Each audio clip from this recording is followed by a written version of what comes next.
PREZZY here, talking about today's episode of the Heard Record Show. It's a very special episode, mainly because it's an episode of the Heard Record Show. But in particular, we're talking about a mix master, DJ, blend, producer extraordinaire. He goes by the name of Amerigo Gazaway. For those of you who are unfamiliar, I would suggest the project we're talking about today as a great place to start. It's a collaboration that was made posthumously between Marvin Gaye and Yasiin Gaye, a.k.a. Mos Def. It's one of the most brilliant, deconstructed and rebuilt projects that I truly feel elevates what traditionally a mixtape had been into rarefied air. And it's only right that if we're talking rarefied air, Domincello, my partner, and myself would be the ones conducting that conversation. So sit back, roll something sticky up, and enjoy yourself, and make sure that you motherfucking heard. When you hear something, make sure you hear it right. Records. You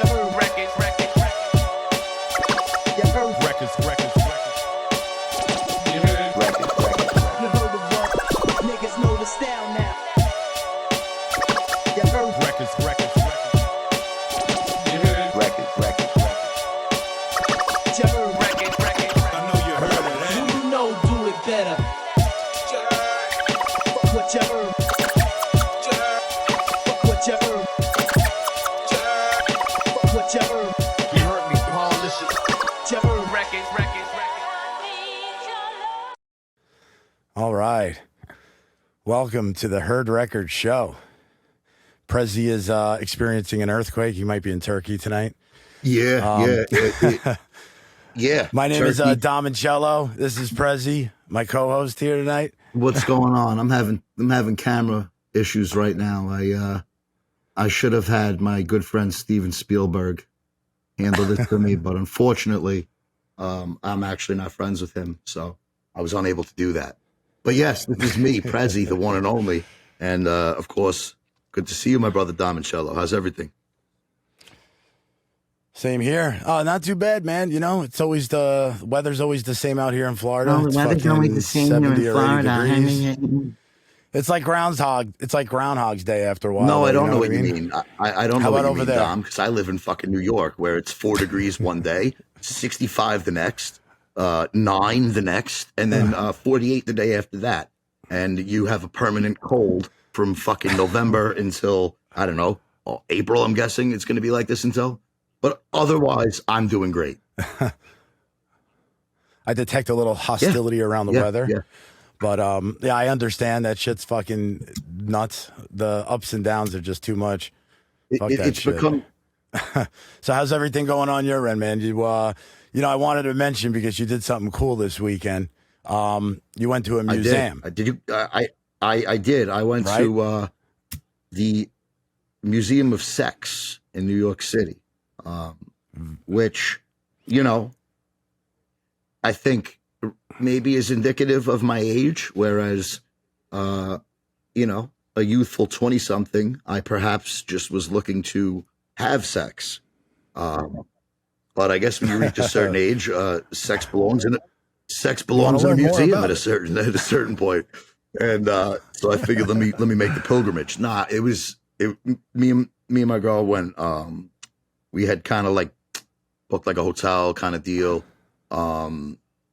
It was like in lieu of going out on Valentine's Day, because I've probably mentioned on the show before, I worked in the service industry my whole life, bartending and all that shit. And you get to know certain things like are just gimmicks and they're like a waste. And yeah, shit Like like day of, Valentine's fuck Day it. is like, you got to be a fucking idiot to go out on Valentine's Day. It's like they're overpricing everything. It's none of it's even, it's like not even their best stuff. Like there's lines everywhere. It's all, the servers are all in a bad mood because they're getting couples instead of parties of, groups. So it's just like a horrible night to go out. Mm-hmm. So, we skipped it. We had stayed home for that and then made plans like a couple weeks later, let's get a hotel in the city and fucking, have a good time. So that, just being the way that it timed out, it was like, all right, let's go, let's go the day, like afternoon and hit the sex museum, the Museum of Sex. Cause I had heard about it. She had heard about it. and she surprised me, but like she bought the tickets, but like I guess they had like a package. It's so crazy because in the city you could smoke pot now. You know, cannabis is legal. I know. So that's she had wild. bought some like premium package with the tickets that like came with a package of gummies with each ticket, and like and actually it came with this squishy ass ball you can squeeze for stress Sick. relief if one were so inclined. Or I would imagine maybe you can Bro, that place was a eat trip. it out. I don't know. I haven't yet, but I'm guessing you could. Yeah, who purple doesn't want peach. a purple ass, right? So so we went to the museum, and this is certainly not a paid advertisement because who the fuck am I? But I can say I would recommend going. It was a combination of informative, but then like hysterical also. Like there was some stuff that was just like too funny to. Yeah, bro, you showed me the bouncy room with tits. They had a bouncy room. Like that was pretty fucking. That's pretty tits, ridiculous. Not just the ground, but like the walls and like tits in the middle, and you just. I was funny because before I went in, you know, you take your shoes off or whatever, and I turned to my girl. I was like, listen, you know, I think everything is going to be fine when I go in here. I said, but I just I'll feel better saying this to you. God forbid I die inside of there. I want you to know that is the way I want it to go. In a room full of tits bouncing off of Yes. me. That is the way. If it were up to me, that would be the way to go. So, you know, don't cry for me, Argentina. Precisely. Yeah, right. That'd be man, that would be funny if that was like fucking headline news the next day. Prezzy bounces on a boob. Well, and hits the especially ceiling. when you consider that, you know, one of the companies that you and I've been hard at work at is Chestology. I mean, geez, I don't know that you could have a better Yeah, right. We're gonna need to get promotional one of tie-ins those than in the the fucking in the back. founder of Chestology dies bouncing off titties. You know, we're pretty sure that's Yeah, right. Is that irony or is that just funny? I don't know. I think it's a little bit of both. Yeah. Right. Now let me ask you: in this museum, were they playing the mixtape that we're going over tonight there on repeat? Because it does seem like it would fit quite well. Well, you know, with museums, like a lot of it, especially like this one, it's like each room is an exhibit, right? So it has a whole different vibe and like components, like from the visual aesthetic, like there's like one part was the pink bedroom, and that was like all pink, and it had like just this kind of like I don't want to say creepy, but like ominous kind of music. And then other parts had like more like upbeat, like sexy kind of stuff. So it just depended. This would have been, I'll tell you where they could have had this mixtape was they could have had this mixtape in the fucking hotel room. Yeah. I'll tell you that much, brother. I bet you they could have. So tonight we're going over Yasiin Gaye and Amerigo Gazaway's mixtape, The Departure, right? Now, you would consider this a mashup, well, right? I want to take a step back. I want to just, the way that, so the project is by Amerigo Gazaway. And it's called Yasiin Gaye. And it is a deconstructed collaboration between Marvin Gaye and Mos Def, known as Yasiin Gaye. He had changed his name like I think 1999 or something around there. But yeah, it was actually like 99 and then in 2011 it was yeah, like then official, he started putting on music under he that. started Right, calling yeah. himself that in 99. Yeah. But so the reason I make that distinction is because Mos Def had nothing to do, you know, or Yasiin Gaye had nothing to do with the creation of it as far as, you know, the mashup aspect of it. Like this is Amerigo Gazaway's project, and he's someone that we'll talk about it a little more. He's done, in my opinion, he's elevated the mashup. Oh yeah, right. I without mean, like, question. I mean, this was like a watching a movie through an album. I mean, this was pretty unique. I don't think I've ever heard of project. This like project this blew my mind. You know, the first time I heard it, and has continued to give me that feeling every time I hear it. Like every time I hear it, there's another little nuance, there's another little feeling or something that it evokes that I'm like, dude, I mean, this is Bro, from the beginning, master all of the level work. Yeah, that's what I was going to ask too. As far as like, I'm like, how much did you think Yasiin Gaye actually had to do with this, other than because all of these tracks are from previous projects he had put out, the lyrics. Then all of the components used for the production were stems and other components that they got from Marvin Gaye's tracks, right? So he had a lot of the stems to work with to really build out some shit and change the order of things and throw in different lyrics from him and really build the vibe with that. And it's such an interesting project because I don't think, I mean, has there ever been anything else like this out where somebody's taken, you know, projects from the 60s or 70s and like reconstructed them like this? In, I want to say 2004, you had Danger Mouse put out the Gray album, Jay-Z, which was right? Jay-Z and the Beatles. And because it was Jay-Z had put out the Black album, and then I guess the Beatles had the White album. So he you know, similarly mashed those two up to make the Gray album. Fuck it, right? This podcast is about my truth and your truth, right? So I'm just gonna come out and say it. I didn't care for it. I don't give a shit about the Beatles. Yeah.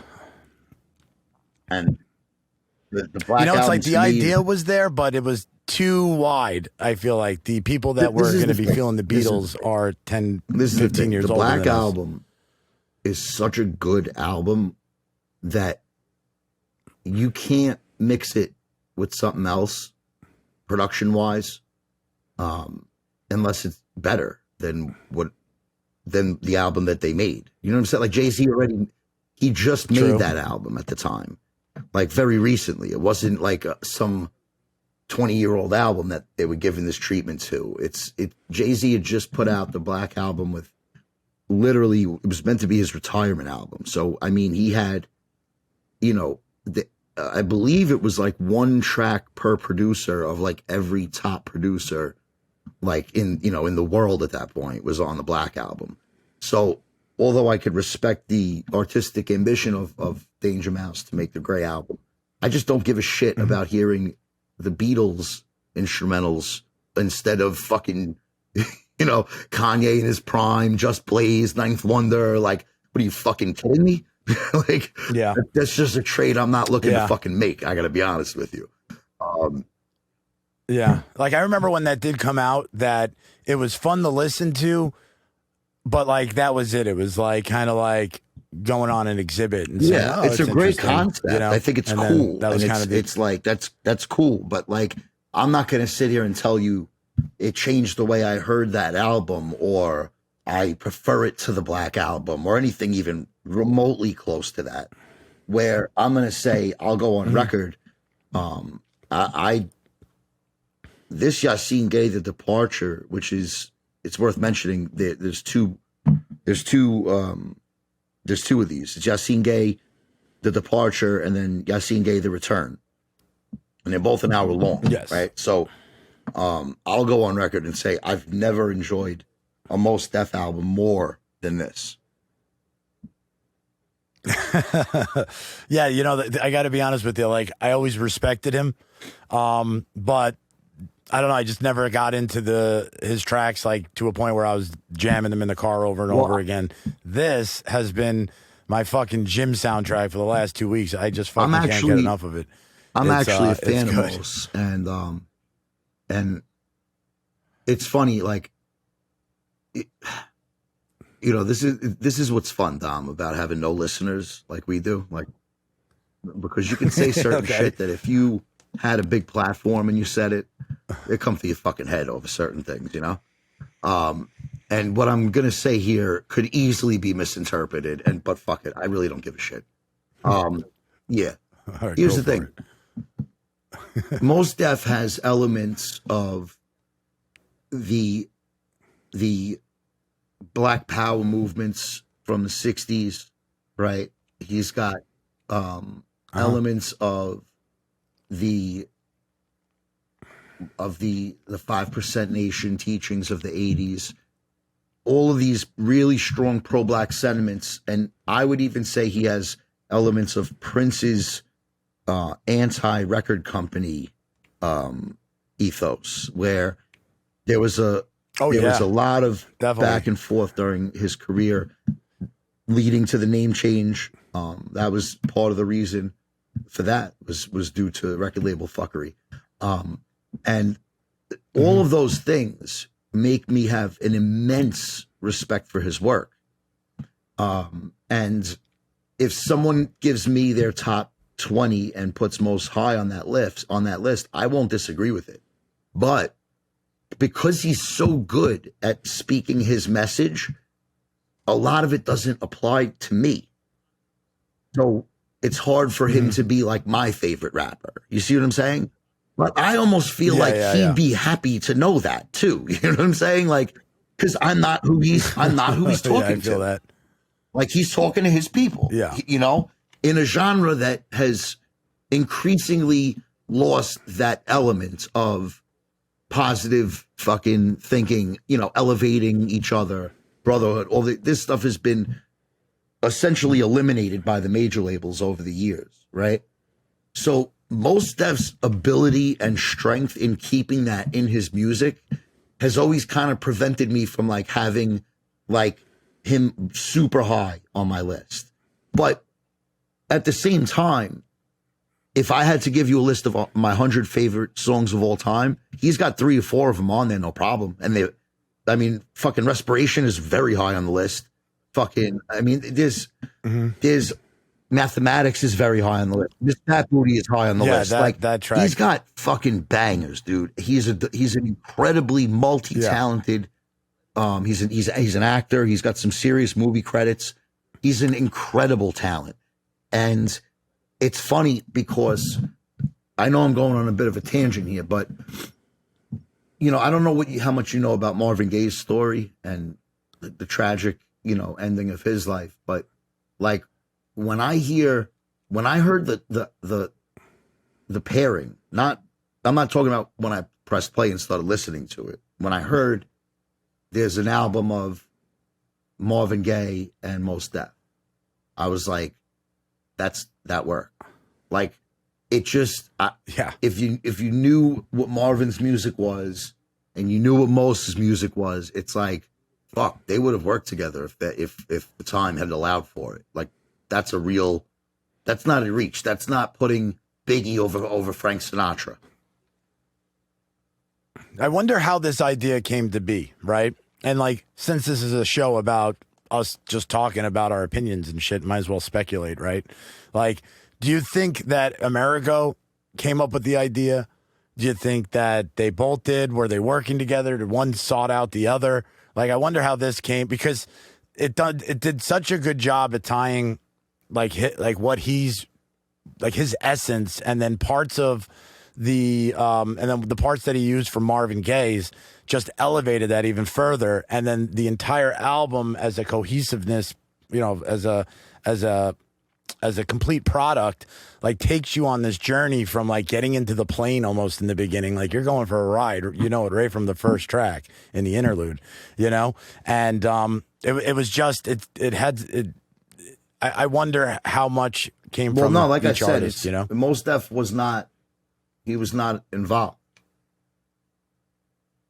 at all. No more than. So you think this actually got put out without him even having I think he co-signed to hear it before it did? And that's why it became something of an actual release. And I think I could be wrong, but I think the second one he might have been involved with. I'm not sure, but I know the first one because the reason I know that is he had put out like this other project, JV and the Soulmates, the Big Payback, right? Which was like, Okay. it was like Busta Rhymes and James Brown, Biggie and the JBs, fucking like, you know, Nas and James Brown. It was like, he had already kind of been working in this direction, right? And there was a series of other ones he did, like he mixed Fela Kuti with De La Soul. He mixed BB King with UGK, Underground Kings, which is a group from the South. And this was all part of like a soul series. And then my favorite one, which I mean,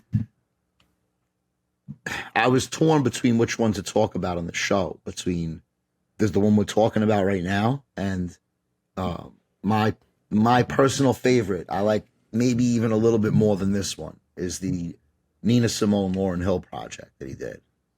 It's just fucking like, oh my God. You gotta check that one out.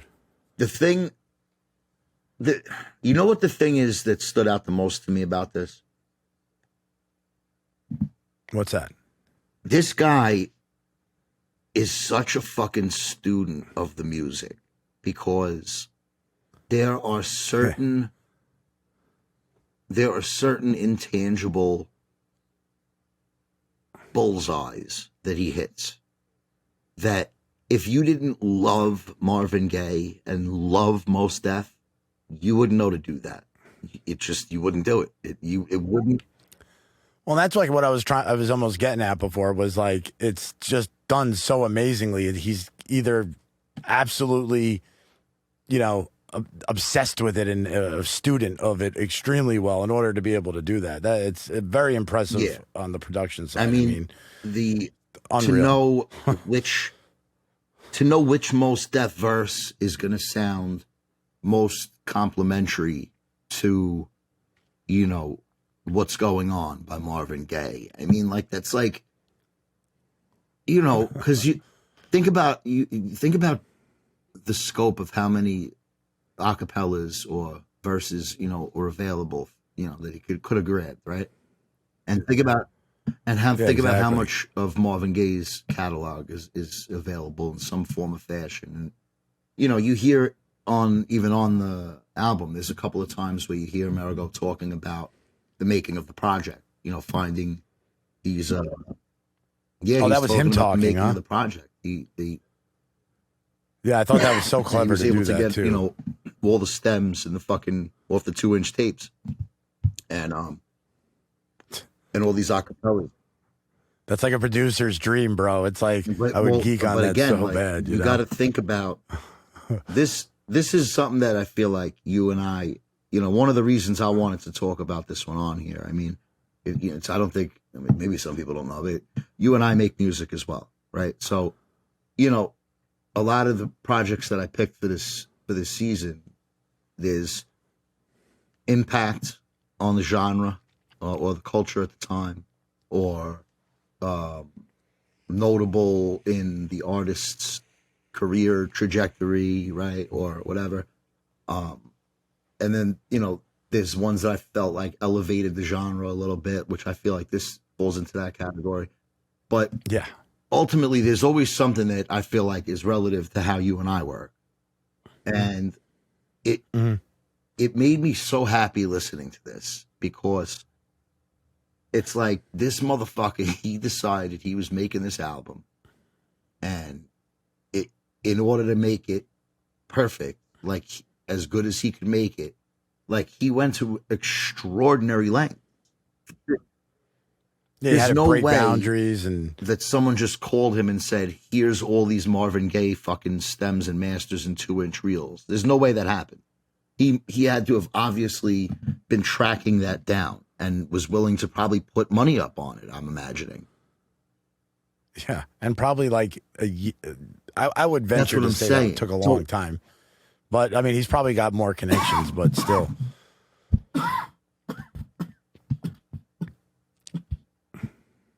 You all right over there? See, pros and cons of trying a new strain of cannabis. And smoking gas I'm during trying a a show. new strain. Dude, so, okay. I mean, if she hears this episode, she's gonna be glowing because this is the second time I'm bringing fucking girl's name up on a fucking show. 0 cumulative mentions in my fucking entire career before this. Okay. The other day, Gonzo comes over to lay some demos down, right? And so she knew he was coming over, and I said, and she goes, I have something for you. You know, her stepfather like made some like sausage bread fucking thing, and you know, if you tell me there's a meat bread, I mean that sounds. I'm always down for that. I'm not gonna even ask questions. Meat bread, yeah, I like both of those. You send that right over, right? So we're standing there outside, me and Gonzo. He just got here, and so he's got his fucking guitar case, you know, and all that shit. And we're standing outside, fucking passing the joint back and forth. And here she comes, you know. My girl, she's short. She's like 5 foot tall. You know what I'm saying? So like I always make fun of her because I say like she always walks like she's coming to beat somebody's ass just because she's little. So she always looks like she's coming to kick somebody's ass. And I always say, and I always look around for someone I'm like, who is she going to be able to beat up that's around here walking like that, you know? but so she comes in, whatever. And I don't want to interrupt you guys, you know. She goes, Sean, here's the thing. She goes, oh, and also he gave me this and hands me a fucking ½ ounce of fucking cherry pie fucking bud. I'm like, what? Ooh, yeah, but like, nice. who even? Like, it was like the most left field fucking thing. So I was like, yeah, it's a good scenario. Bro. And then, not to mention, you've only been dating this girl a month and a half, right? That's like a very interesting thing to bring. And so, you know, it's not often that someone brings you fresh sausage bread stuffed with mozzarella cheese and a ½ ounce of cherry pie, you know, goody good right there. So I felt obligated to obviously try some, you know, during the show. And it turns out it's fucking gas, dude. I'm like, very nice. It's got a nice little cherry so hint to it, or what? Well, yeah, I like the flavor. You know, I'm like a little bit of a snob with the you know, with the flavors. So, you know, if it doesn't taste too good, I don't really like it. Whether I get, you know, anyway. Point is, it's very delicious, and so shout out to Shorty for coming through with the baked goods. With the baked goods, literally. And I mean that in more than one way. All inclusive. Here's to you. Yeah, exactly. So, you know, I was thinking before we get into going over this album in a little bit more detail, lyrics and so forth, I wanted to take a step back and just talk a little bit about Yasiin Gaye and like what he's done since the beginning of his career, because I had no idea. I knew he was in movies and shit, but this guy's been busy. So he's listed top 20 rappers by multiple sources like The Source and About.com. Tons of movies, right? And his catalog looks larger than his music catalog with film. He's designed 2 Converse sneakers. He had other clothing lines and things along those lines that was like Mos Def cut and sewn collection. He then was the narrator of a children's hip-hop musical book that was written by Nature, and has a ton of voice in a lot of the political causes that he feels strongly about around police brutality, American exceptionalism, and the status of African Americans, right? Now, the only reason I wanted to preface this is that by like understanding what kind of a human being this is and then you're digging into lyrics, for me it has a different kind of a punch. It's like you're listening to somebody that fucking knows how to work life. You know what I mean? Knows how to manipulate this world we're in and make it work for you. So his words have a lot of power in them from my perspective. I mean, the shit's deep. It's like, it's next to like poetry that's timeless. You know what I mean? And I watched him in another interview, and he had called himself, he goes, I'm a citizen of the country of Earth, right? And I like that because it's just this elevated thing where it's like, taking away, those boundaries and really, kind of from a spiritual aspect, like have a broader perspective, and like I said, kind of knowing that, right? Because it's one thing if somebody talks some shit, but like when they walked the walk too, I don't know. I just think that has a little bit more power, a little bit more meat to it, right? Wouldn't you think? I couldn't agree more. One of the things that it's funny, like some people will call it a hindrance almost, is that he's always put the integrity of his work at the forefront of what matters, like repeatedly. It's if he wanted to, he could be the biggest celebrity rapper. It does look that way, right? Like he's more talented than who the guy can sing. You know what I'm saying? He's a credible actor, not a guy who's a rapper doing a spot in a film. The activism, all of these things, it's like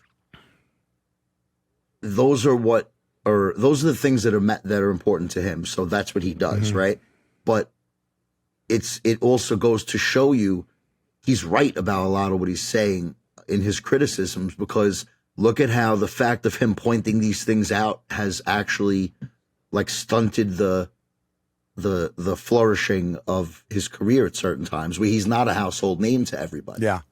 Well, what's beautiful about that is that then that really goes to show you that, where he's operating out of from is completely genuine. Like if your goal is to make music and be able to uplift people with your message, nowhere is fame in that and a successful career from top to bottom and no hiccups. You know what I'm saying?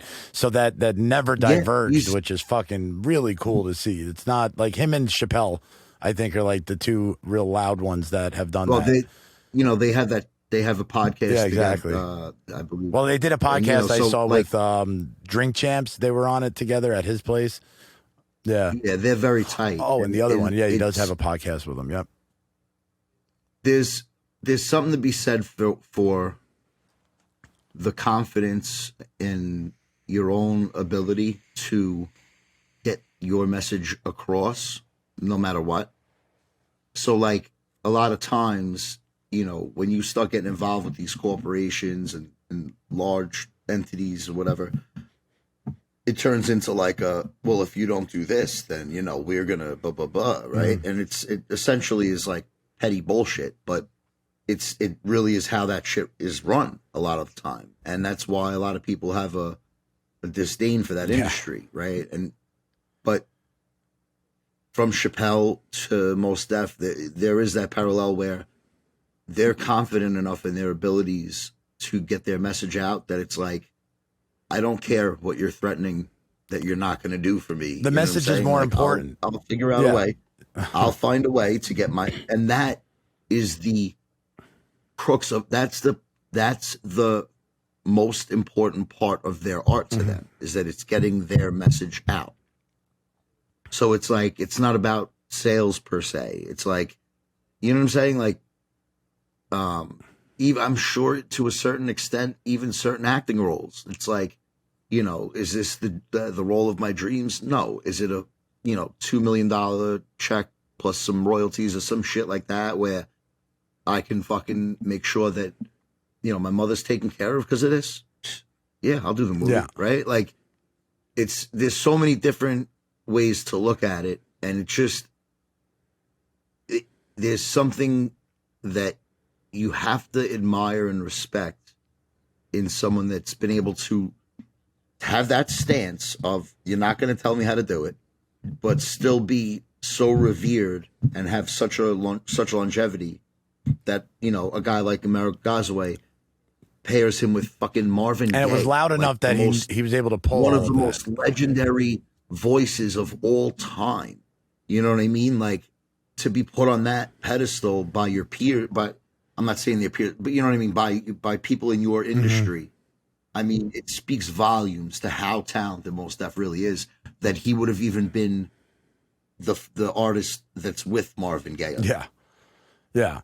I mean, he's you know, quite exceptional in so many. Like, what I found to be really interesting is the fact that, and again, I don't know if this is true, but from what I can see, it looks like it is that, you know, that vision and that messaging that he's had, like how he's approached the industry, it's been there from the beginning. Like, it hasn't really changed, right? So, like, I just know how much I've changed in the last 10, 15, 20 years, right? The fact that what I was, you know, what my heart was set on in my 20s is still relevant in my 50s is pretty interesting to me, too. You know what I mean? Like, there's some people that I feel like just at an early age, like, I don't know how it happens, but they, you know, they wake up a little faster than everybody else. And, like, he seems to be one of those guys that's tuned in and tapped on.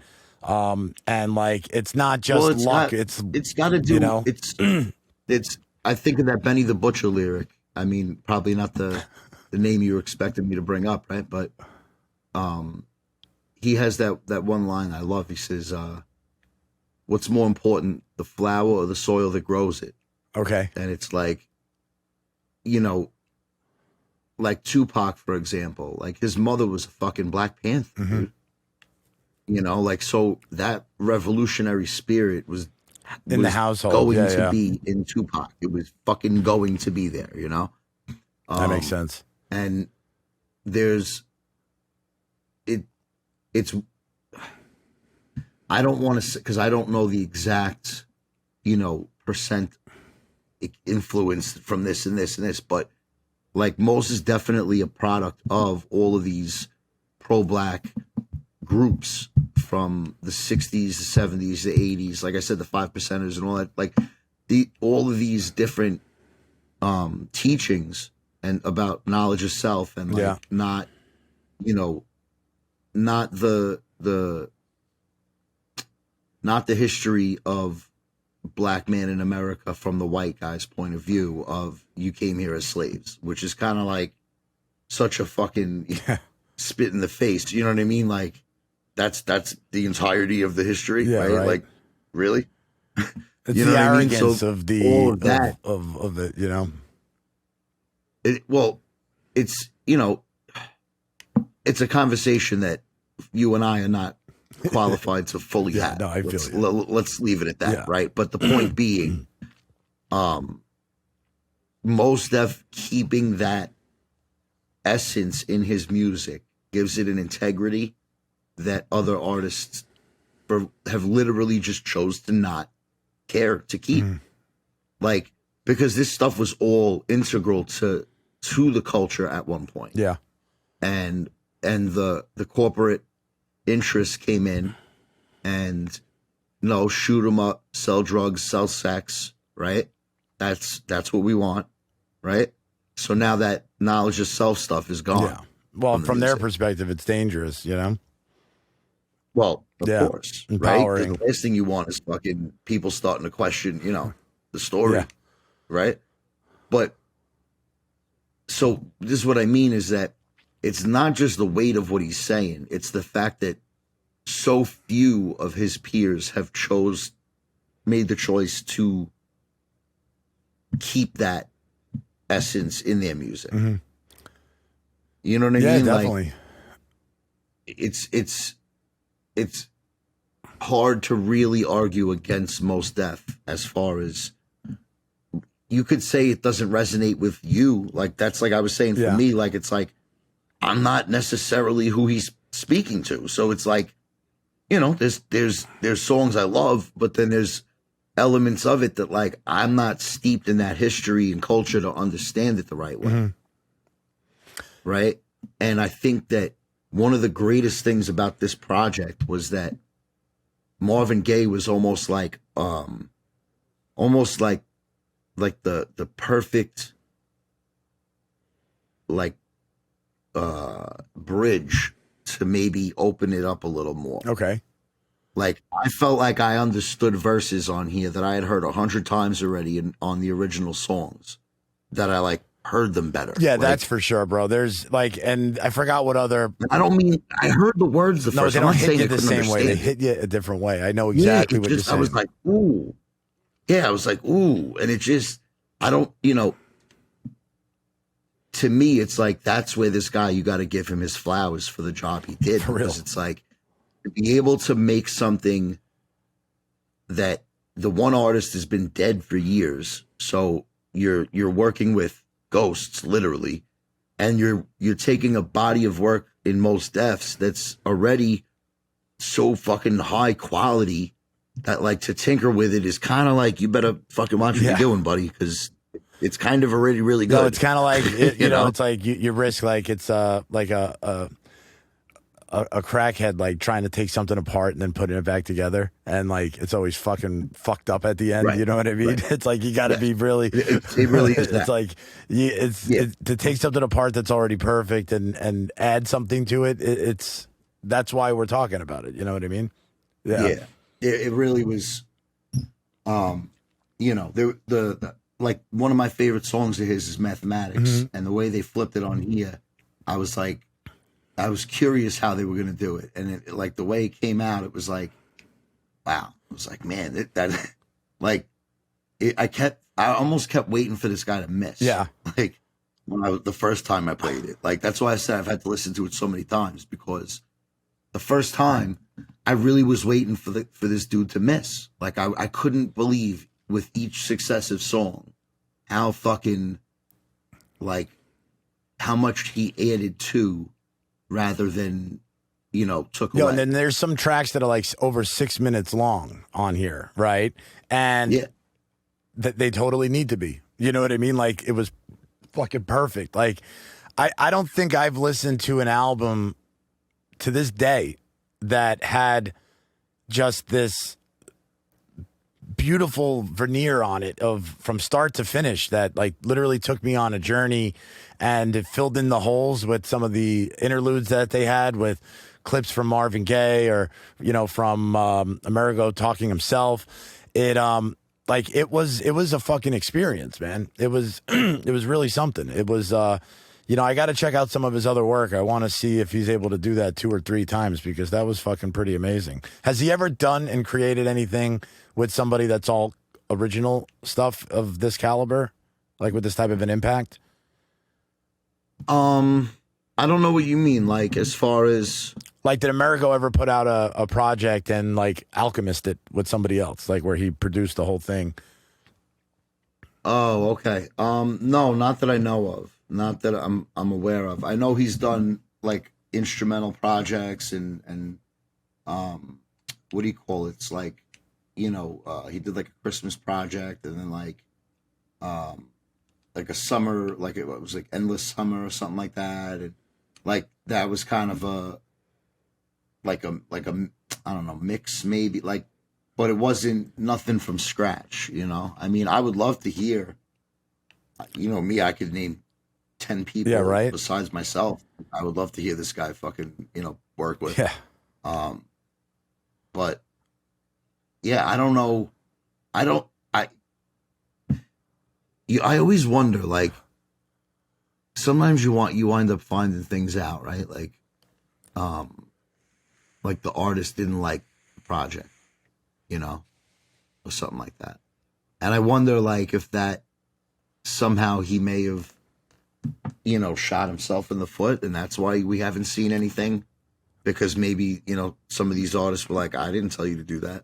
Yeah, everything I was reading too about him was that it's just like everything he's been known for creatively has all been surrounded with, legal issues because of using samples from here and here. And I wonder if that beat him down. There you go. you know? That's what I'm saying. So you never know, man. Like, it's a dirty game, and like being talented doesn't always, immediately translate to financial success. You know, it's nuts too with Amerigo. I was reading that he was actually he lectured on what describes as overly restrictive and unconstitutional long copyright laws at the University of Southern California, and also talked at Google about it.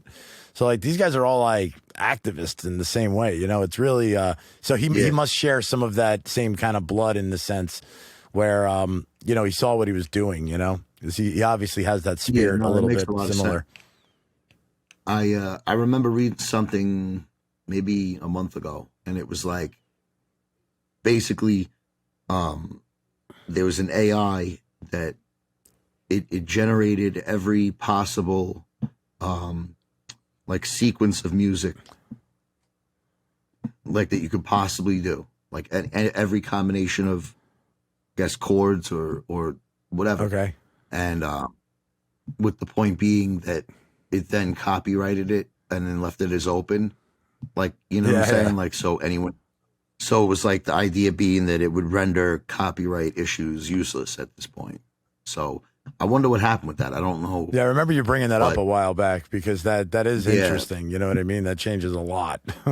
I'm sure that got beat down for sure, but it'll probably come back up again. But then at the same time, since I first heard about that, look at the proliferation of AI generated art that was seen, right? You see the art with Alex Gray that it reproduced, and it was good, you know. And then it's kind of interesting to be like that's a computer perspective at the same time, you know. I think there'll be some cool things with it, but I hope it doesn't try to replace everything.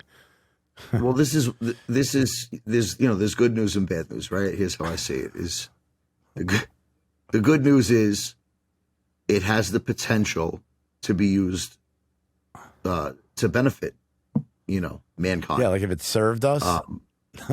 The bad news is, it's humans that are going to be in charge of it. So invariably, it will be used to kill. And even worse, companies which take all humanity out of it, right?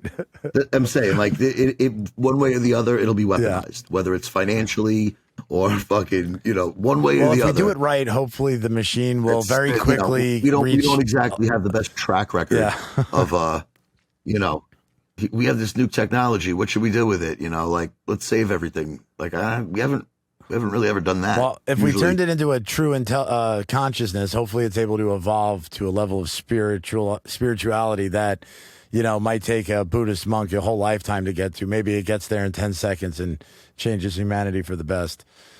I don't know. You can only hope, right? We can hope. We can hope. I'm currently just hoping for a fucking asteroid, but hey. Teach their own. Yeah. An asteroid with a fucking robot riding it in. Yeah. I mean, why not? It's like, anyway, but, no, like when I listened to this project, there was a couple notable, I thought, like I said, I mentioned mathematics because I definitely want to touch on a couple lines from that one. Go ahead. All right. What did you? Hold on.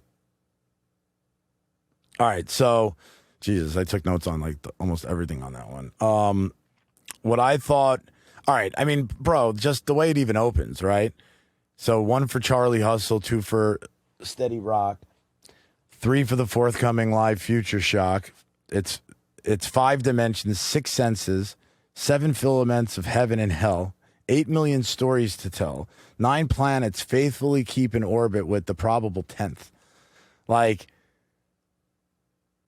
that's fucking wild, man. I don't know. I love that kind of shit. Like, that's just like, I like where his head is, how he thinks. The universe expands length. The body of my text possesses extra strength. Power lift the powerless up out of the towering inferno. Right? Like, bro, that shit is deep. I can see why he only put out a couple of projects, because it's like, he did them. Well, I like even a couple lines later when he starts getting into the nationwide project prison industry complex. Working class poor, better keep your alarm set. Streets too loud to ever hear freedom ring. Say evacuate your sleep. It's dangerous to dream. For cha-ching, cats get the chapow. You dead now. Killing fields deep blood to graze the cash cow. It's like, and then what is it? Yo, like, it's one only universe. 15% of profits ever see my pockets. Like 69 billion in the last 20 years spent on national defense, but folks will still live in fear. Like nearly half of America's largest cities is 1/4 black. That's why they gave Ricky Ross all the crack. It's fucking That's loaded, nuts, right? dude. Like, It's loaded. and it's like, I don't know. Yo, and I love Like, when, like, so then he, The concept is mathematics, right? On the song. You could say anything about mathematics. You could say just numbers, whatever, whoop-de-whoop. You know what I'm saying? 5, 6, 8. I ate breakfast 9 times. You know, whatever the fuck it could be about. The fact that, this is what I mean, is that he keeps that essence at the forefront of his shit. and it's like universal mathematics. I feel like he's talking about like universal law, yeah, but you like, know? Yeah. And to bring in the prison industry complex and to The bring crack in shit. the 15% that of what, you know, he generates for the company is all he sees. Like, it's like all of these little things that he puts in there that he did. You don't have to do that, and other people don't. Yeah. And it's like, to me, it's like a gift and a curse. Like, in a lot And you of can tell ways. he's Like, writing it's like, for, like, he's writing to, you know, I don't want to say for his fans in a sense, because, you know, you should be doing it for yourself, and I know he is, but he's like trying to make sure that he's putting gems for the youth. Yeah, exactly. It's like you're putting gems for the youth. Bro, the You know line what I at mean? the end of that, why did the straw break the camel's back? Here's the secret. The million other straws underneath it. Right? Like, Yeah. I don't know if that's a popular saying because I never heard it, but that shit is fucking ridiculous. You know, I've heard the straw that broke the camel's back, but not like, here's the secret, because the million other straws underneath it. Like, damn, man. And he says it in such an eloquent way, too. It's like, you know, no filler words. I always get a kick out of when people can say, like, the most potent statement with just the right words, you know? There's an art in that by itself. Yeah, no, totally agree. I mean, you know, it's a testament, like I said, to his skill level, that it could be repurposed in this, you know, in this format where it doesn't take away from what he originally intended. Like, it really only adds another kind of like perspective when you hear it over in this with Marvin Gaye. Because, like I said, you know, you're not talking about just some asshole producer fucking remixing it over their own beats. Like, you know, look at me. It's like, you know, Marvin Gaye's, that's rare air. Right And there. when, you know, like, So his shit gets recorded with a certain essence, right? And I'm a big believer that, I mean, you know, everything is frequency, right? Everything vibrates at some frequency and is also susceptible to, you know, laws of harmonics and things like that. And these two things, or like certain parts of his verses with Gaye's music, might resonate at like different parts, and it makes you realize different perspectives out of them, you know? Because like, it's the same words, so why do you feel so different about it? It's got to be something about all of that bringing it out, you know? Yeah, no, for sure. It's 100%, because I know there was live, there's live instruments added, so I know that adds to it also. You know, to as far as like giving it that. Yeah, and then the drums, they so either had different drums on it, or they processed the drums completely different. Yeah, there was live. They definitely did a lot of live stuff. You know what I'm saying? But I thought that it was cool that he gave those little interludes to give you some insight into how the project was created, like what he, you know, went to get these fucking, you know, these stems and this and that. And I thought it was one of those things that everyone involved, and I say everyone, meaning, you know, Amerigo Gazaway as the producer of the project, but like the Marvin Gaye aspects and the Yasiin Gaye aspects, the Mos Def aspects, all shined like so equally. Like, it wasn't like it didn't feel like too much of one thing. It didn't feel like a producer trying to get too fancy. Like, it felt very true to what, to me, the biggest compliment I could give it is, like, I feel like that's probably what it would have sounded like if they Bro, were when together, I first heard this, because I didn't, like, you know, we were talking about it, I plop it on, I didn't read anything about it yet, I gave it a listen through. I thought he was performing with a live band for the first time on some of this until I started realizing, like, oh, I've heard this before, lyric-wise. And then, you know, I went back and played some of the tracks. I'm like, oh, shit, it's the same fucking vocal track. Like, you know, it's so done so well that that, you know, I didn't catch any of that. Like, it seemed like it really lived there for the first time. Just from a producer perspective, I have, you know, kudos to this guy. Jesus. He did a fucking phenomenal job from mixing it to producing it to the flow of it. Really, really good. Yeah. Yeah. I definitely would recommend people check out the second, you know, The Return. I believe that's The Return. right? Yeah. Second one. Yeah. Right. Yep. Definitely check that out. And I would recommend that Nina Simone, Lauryn Hill project is, you know, absolute masterful. Yeah, I got to check that one out. He did another one too. With it was like it's a mashup of The Far Side and I read about that one. That's got to be fucking good. Yeah. Same kind of heat like this though. It's a little different. Yeah. You know. But it's the same. Is the same level of like thought. Beautiful. You know, it's to me at least.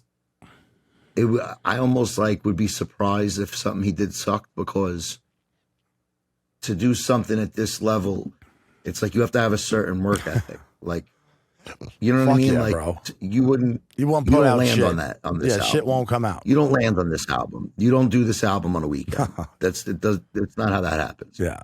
So, you know, unless he was somehow, you know, maybe he had some kind of personal thing in his life or something at some point where he changes, you know, his whole shit, you know, maybe. But I would imagine, like, for the foreseeable future, anything this guy does, I'm probably going to be checking. Yeah, for real.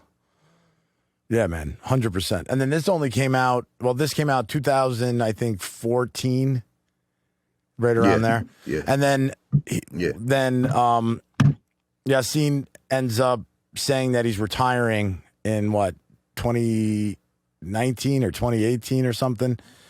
But a couple of years ago, he basically put a note out with, I think it ended up on Kanye West's site because he was stuck in Africa at the time or something. But he had said that he was retiring from music and focusing on his career with film and so forth. You think he's going to stick to that? Everybody says they're going to retire.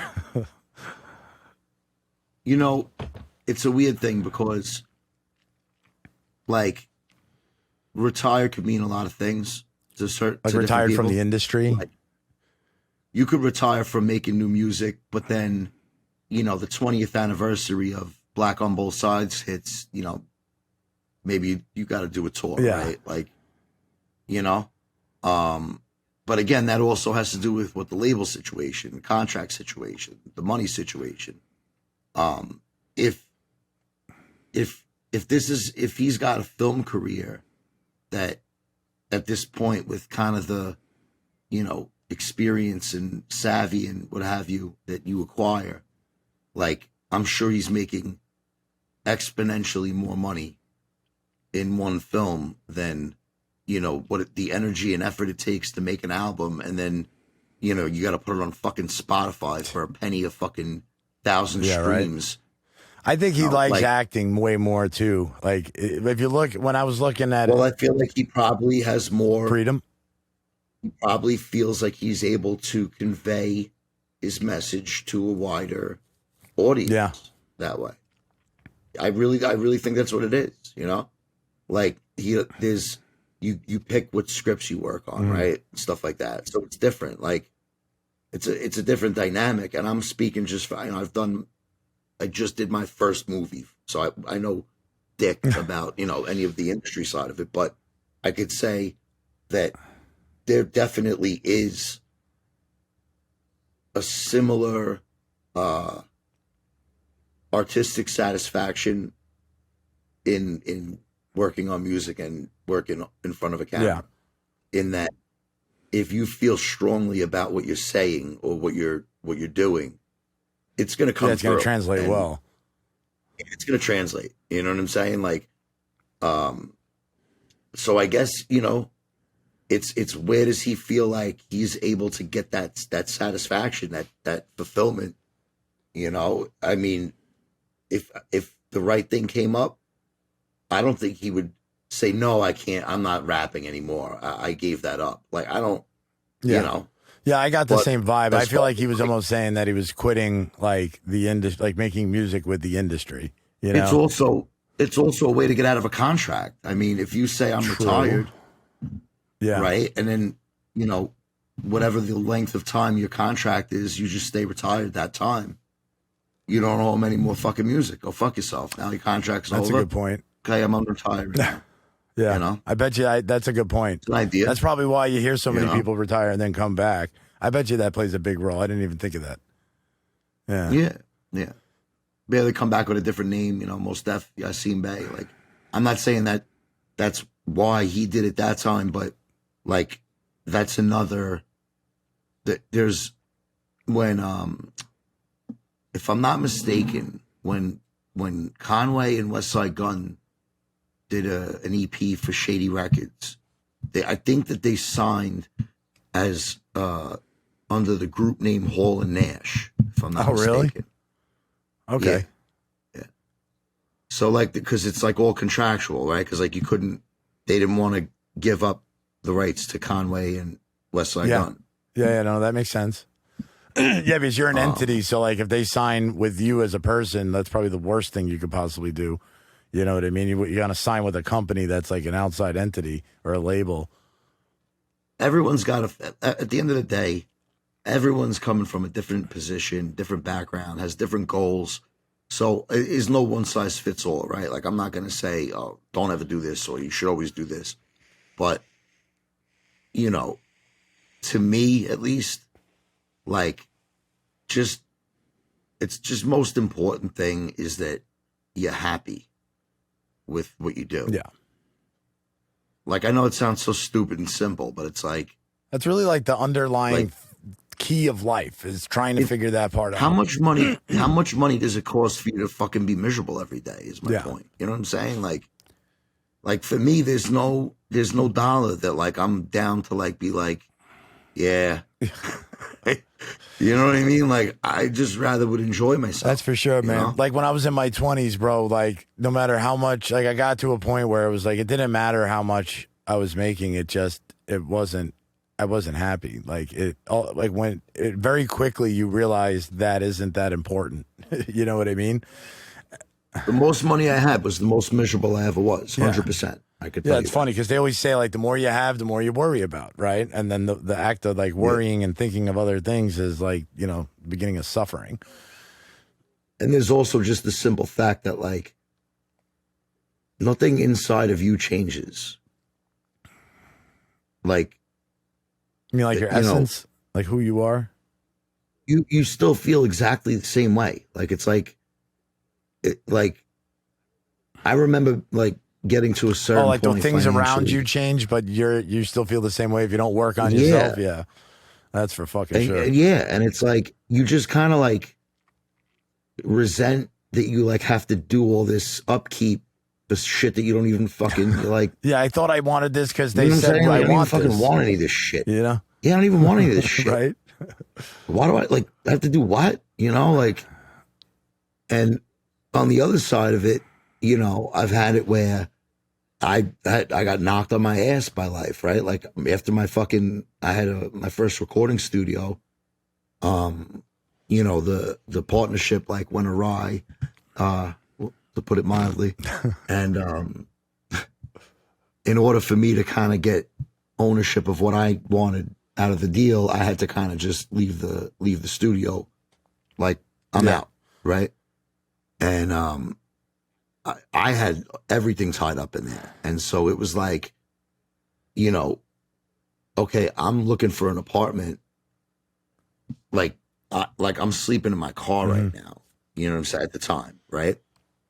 And I remember, like, very clearly, in being like, I'm actually happier than when I fucking was back here, you know, with all these trappings of, you know, materialism or what have you. Because it was like, yo, I did something that I wanted to do. I took a risk. I knew this was a possibility. It's going to be a week that I got to fucking wait for this apartment to move into. You know, it's like, whatever. I could take this on the chin. It's not a big deal. And it was like, I felt like also like I'm being like toughened up by this like experience. You know what I mean? Like, you know, how bad do you want it kind of shit. No, you know what I mean? That.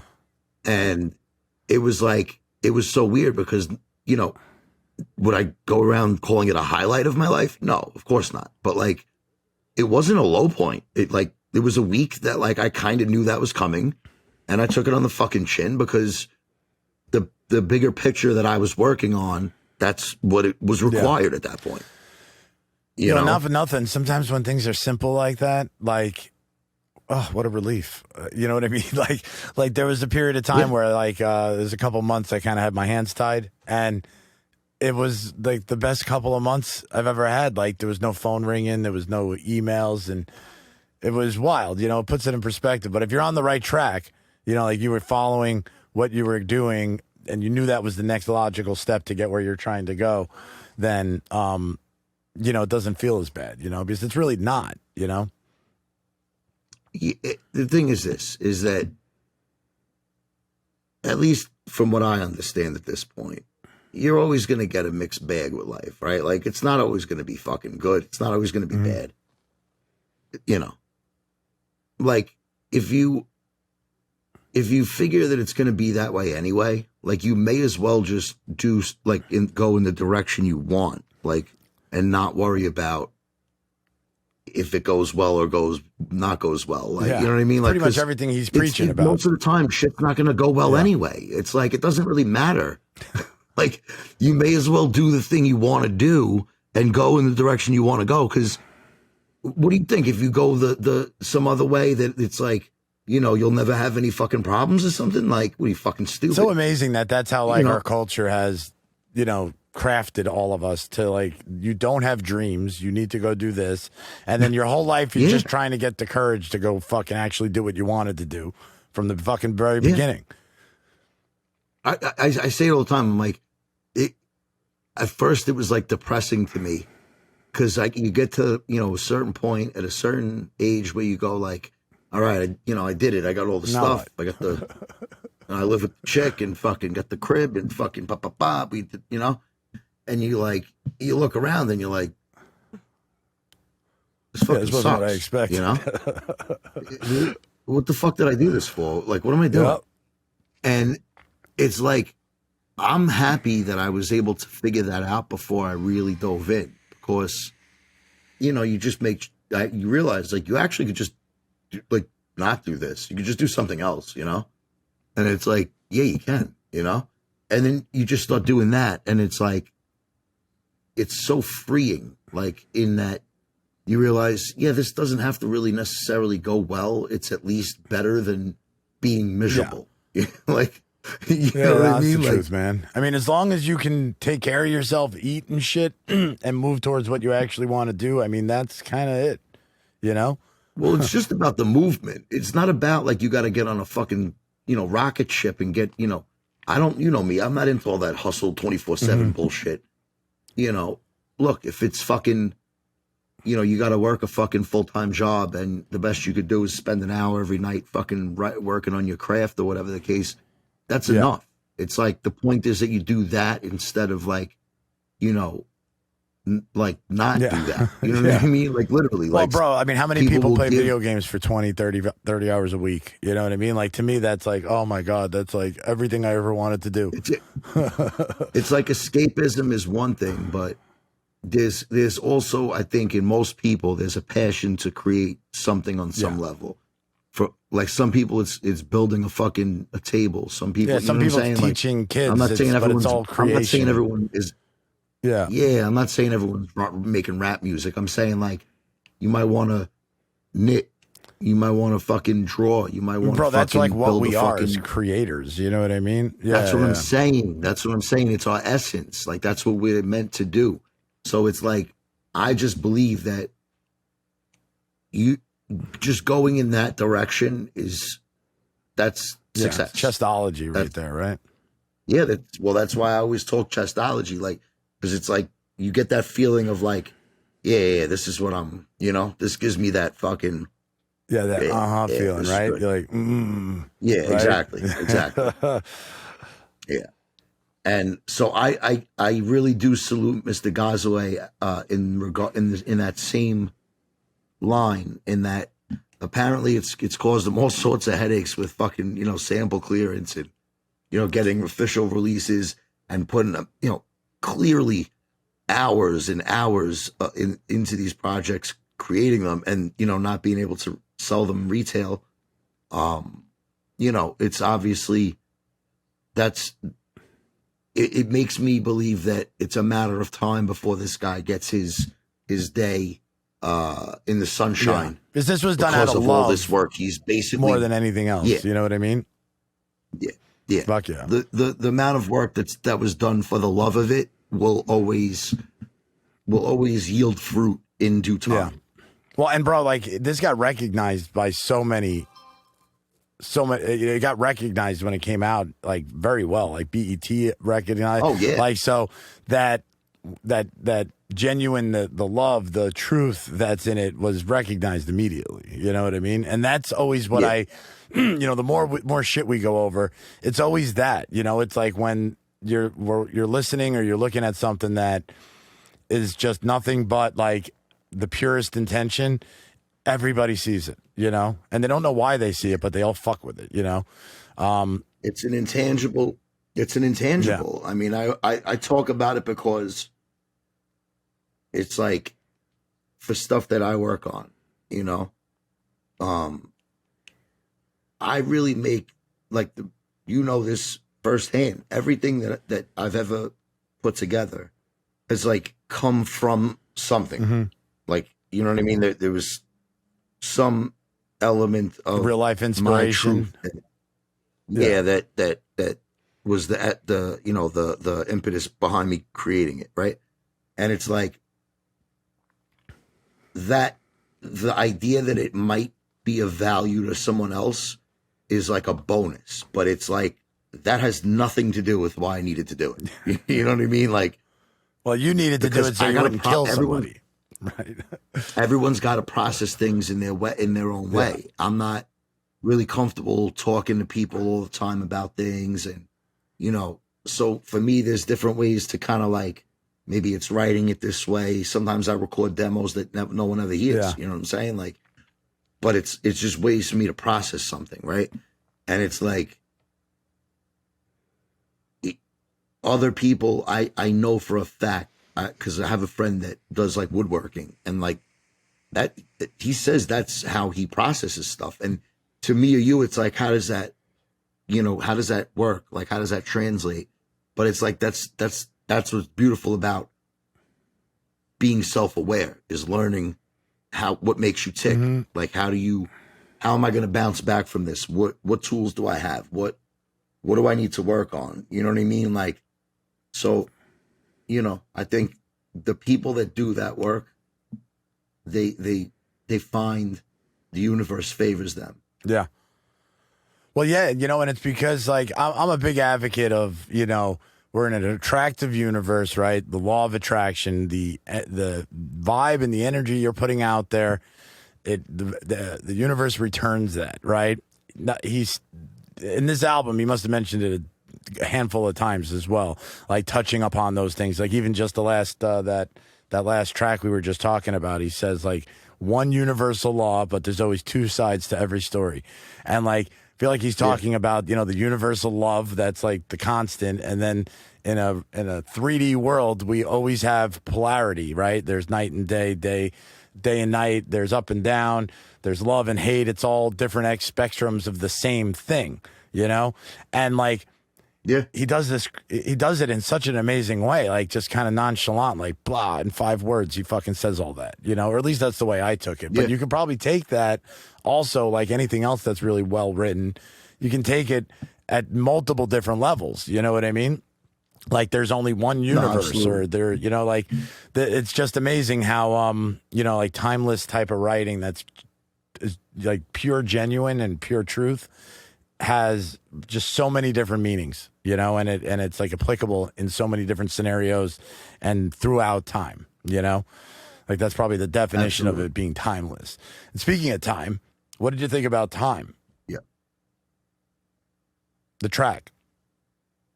Oh. Yeah. No, my bad. I was like, what do you mean? Like just time in general? Like, I think it's a man-made construct and it's not real. This was another one I thought was just ridiculous. Yes, I am the inescapable, the irresistible, the unnegotiable. Like, it's just so fucking well written, man. You know? He knows it too. Like, I heard him in an interview. He's like, I've always been good. Like, that's what he just said. Like, he was, when I was 9 years old, I was always like better than everybody. I was going to say, like, it takes a lot of confidence to stick to your guns creatively, artistically, in this kind of industry, in this climate, you know, this social, like this, just the way that our society is. It takes a fucking, a real confidence that like, you're that good that I don't have to do all the bullshit, you know? You guys go ahead and do the fucking, you go ahead and twerk. Yeah. You know what I'm saying? Have fun with that. Yeah, that's a distraction, though. You know what I mean? Yeah. I can relate on one level. I used to say you could vouch for me. Okay. When we were in our let's say young bachelor days. Let's say our young bachelor days. We had some friends who would always want to go on the dance floor to pick up girls. You know, and I guess, you know, for some of them that was probably pretty effective, I guess. And, you know, some people would say like, you know, oh, come on the dance floor, you know? And I would say like, I don't do that. Like, you know, like what I do is I stand right here by the bar, and that's kind of like that's my best dance move. You know what I'm saying? That's what works for me. and, you know, I had a pretty decent success rate at the time with my dance move of standing still against the bar. And I always used to make fun, you know, jokes at my friends' expenses when they come home all sweaty and shit, you know? I'd say, all that sweating and you're not even getting late, right? huh? You walked home by yourself? Know? Oh, man. I said, well, you know, good news is maybe, you know, Michael Jackson or something was watching and they'll pick you up for a fucking backup dancer role. Yeah. But I always think, like, when I listen to Mos Def, it's like he's that guy that's like, I'm not going out there doing that. Get the fuck out of here. Have you heard my fucking music? I'm not doing any of that. Bro, he's shit. like the kind of guy that I feel like can just like get up and then like walk out of the door because he knows he feels he has to go do something and he doesn't even question it. And he just fucking does it at the moment. I mean, he even writes about it in certain cases here. But like, you know, there's talk out there. There's people that talk about this, like the woman that wrote The Law of Attraction, I like a lot, Abraham Hicks. And she's always explaining like your emotional guidance system is that, in fact, telling you what you really want. It knows what you want because it's you. And it's every time something presents itself and you get a good feeling, that's toward it. And if you just follow that, your life will be amazing. And all of us just don't listen to that, you know? And the more I read with these people that do that, they listen to it, you know? And I love like getting that validation that, yes, you can do that, and it probably is all of that. You know what I mean? Because that's like what these motherfuckers do, bro. You know, and they've done it enough that it's proven themselves enough that they just faithfully go in that direction constantly because it supports you back, you know? And I love love reading lyrics from people that are explaining that so that I can get it, because that's what they're trying to do, you know? Yeah. It's fucking off the hook. No, for sure. For sure. I totally agree. I mean, there's no shortage of inspiration, I guess, really. Right? Is probably the best way to say it. Like in that when people like to me, I feel like there's a place for every kind of rap music. I think there's room for everything. It's like if it was all this, it would suck. It's like, yeah, you right, know what I'm exactly. saying? Yeah. But when people will still throw the argument around that it's like that it isn't an art form or it's just this, you know what I'm saying? It's like, you know, you look at this or you listen to this and, you know, not even just this project, but I'm talking about, you know, Mos Def in general. It's like, I mean, what? That's not art. You know what I'm saying? Like, what the fuck are you talking about? Like, that's brilliant. That's fucking moving. It's like, you know, there's a certain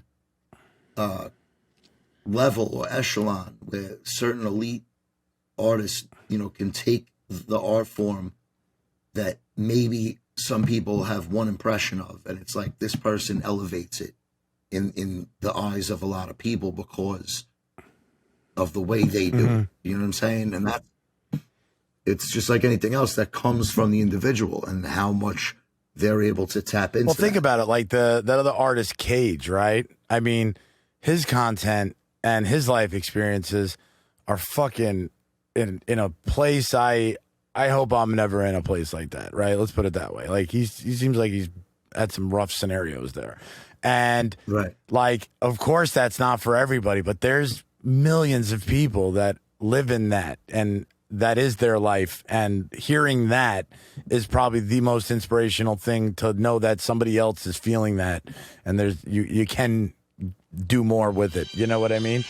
And it's I'm obviously a huge fan of Cage's, and I could tell you, like, I remember there were certain things that I would hear that were like, it was so dark the way he would talk about them but I kind of, like, it made sense to me because the way I thought about certain stuff that I was dealing with would get so dark. And it was like a relief to know that I wasn't the only person that would think that fucking horribly about certain things. You know what I'm saying? Like, and so, yeah, your point is, you know, well taken. I mean, it's like, you know, but it's crazy. Like, the negative content brought you relief. You know what I mean? It made you feel, it uplifted you because he was being true to himself. For everything, you know? And that's what I mean. There's a place for everything, because it's like, just because you're going to look at something at face value, okay, I'm reading the words on a piece of paper. He said, F this, whatever. Let the good old that news means read. This is vulgar and it's bad. And it's like, but you don't know how, the emotion behind what's being said. You don't know how the person who's hearing it, how they're receiving it. Like, you know, there's a place for everything at the table. And it's like, you know, for me, like, this particular project was like, man, for me, adding Marvin Gaye to these Mos Def project is like fucking the illest frosting on a cake possible. For real. What I'm saying? Like, I'm like this shit is, you know, this shit works for me. But it's a vibe at the same time, right? Like I was in a good mood. I was playing this, right?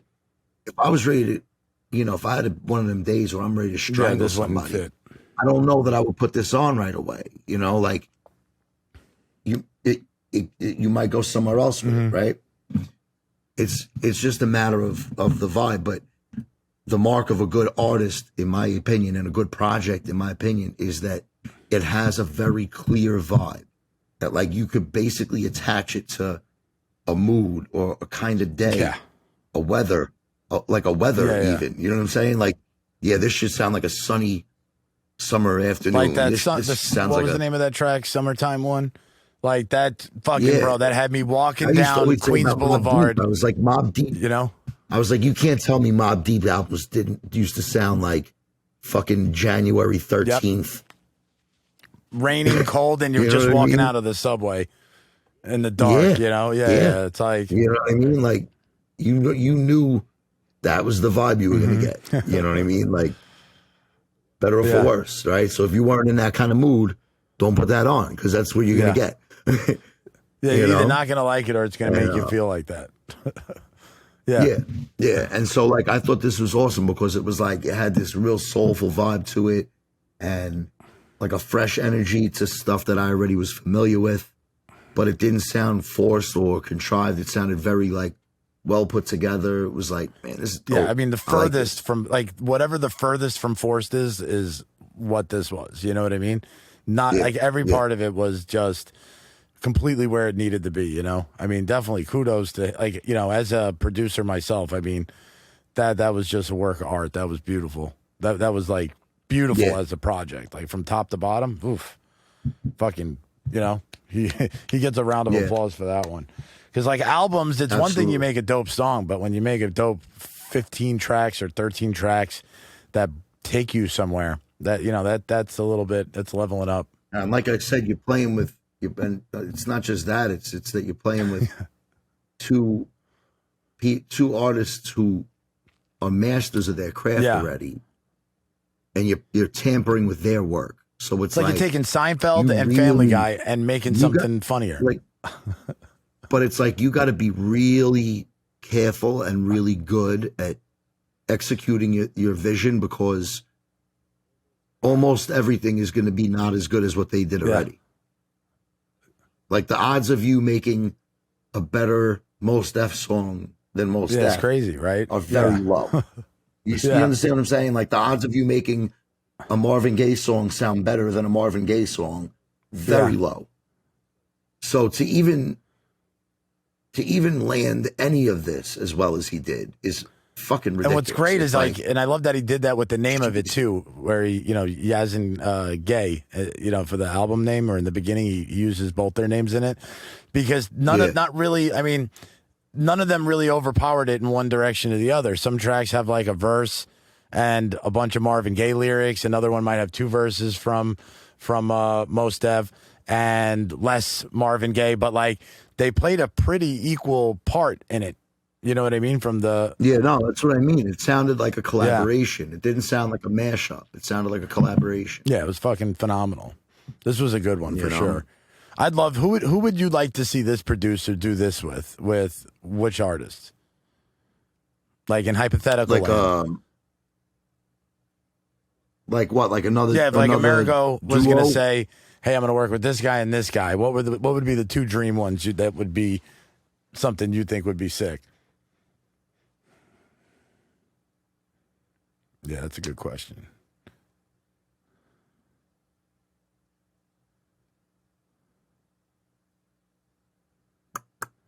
That's a really good question.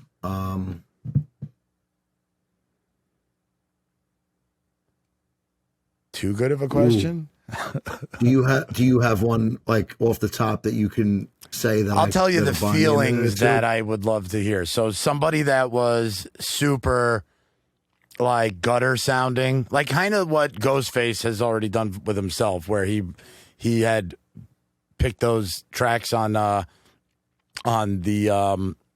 Hidden Darts album that he did, where he's just rapping over a whole track from the 70s, like that real grimy vibe, but with that kind of, you know, stringy soul music. Yeah, so I could say I could go for Nas and Curtis Mayfield. Ooh, okay. I would like to hear that. I can see that. I would like to hear Cameron and Luther Vandross. also. Okay, that's a good one. That would be sick. Yeah. Those would be the two that I think would probably be my most Like, I would really, really be excited to hear that. Yeah, the Cam one sounds ridiculous. All right, Amerigo. Cam and Luther Vandross would crush. Yeah. Cam is so fucking good for, like, and, Well, the way he raps, he can fit on a lot of shit because he's not. We're going to want to do a whole season of me just talking about how Cam's fucking so underrated. It's ridiculous. I can't stand how little credit that motherfucker is given, man. He's one of the greatest of all time. And it's funny, like they share similar, like, you know, Mos Def just happens to be a more marketable kind of a guy, right? Like what he believes in also fits into the mold of like can be on most TV channels, right? For the most part. Well, not all of it, not all of the political stuff, but for the most part, when he's more like, you know, in the middle of the road, where Cam is also true to himself, but in a much different way. That's, you know what I mean? Not always as easily. Oh, you know what? Ooh, I got to tell you, there's a project. I'm going to send it to you after. It's this guy didn't do it. Someone else did. I got to find out who. But it's Cam and Prince. Ooh. And it's really good. It's actually I got to really see good. that one. Yeah. That sounds good. Yeah. I'll send it to you. But yeah, it's. I enjoyed doing this episode. I mean, I'm pretty much, you know, I think I've kind of covered everything I wanted to from my side. Yeah, same here. But I wanted to just make one last, you know, point about kind of like this project is a great example of what the whole point of doing the show is like, you know, I've heard the term mixtape like basically become like almost slanderous. Yeah. And it's, you know, it's something that fucking, as Peter Griffin would say, it grinds my gears because the reality is the mixtape has been such a crucial element throughout generations of hip hop, but also it's been creatively an area that has elevated the art form in some cases beyond what it had already been. That to dismiss it as some, you know, like lesser than concept, you know, oh, your mixtape, blah, blah, blah, whatever. It's like, you know, if there's anything I could hope for would be that enough people would hear this podcast, this series, agree with my sentiments, and we would see like a rise in people getting smacked upside the fucking head for making like a mixtape, like deriding comment, you know, like, oh, what's that going to be on your mixtape? And then just like 4 people just descend on them because like they've heard this show and they're like, nah, we ain't doing that anymore. At this point, right? Put some fucking so by the end of this season now, right, listening to 8, 10 mixtapes, from my perspective, it literally seems that the foundation of hip hop culture, everything stems off of it from the mixtape land. Like the mixtape has elevated it, like you said. It also helped hold it together at the same time because artists that couldn't really speak themselves and what they really wanted to get out had came back to that forum to really get it out. And it's just part of the web. And without it, like it's a very integral part of the culture in general, and still today. I mean, these things are just some of these projects come out in the last couple of years. You know, it's exactly what you just said. It's sustained careers. It's rejuvenated careers. It's broken artists. It's you know, allowed new artists to gain visibility and traction. It's you know, it's something that it'd be real convenient, and I say that with air quotes, like, you know, like it'd be real convenient for the powers that be if the mixtape were to become obsolete. Because that's really the only place that, you know, well, most of 99% of the time, it's done for the love of it. You know what I mean? Because you're not making money from it. Even you know, even if it's done for marketing purposes, financial, whatever.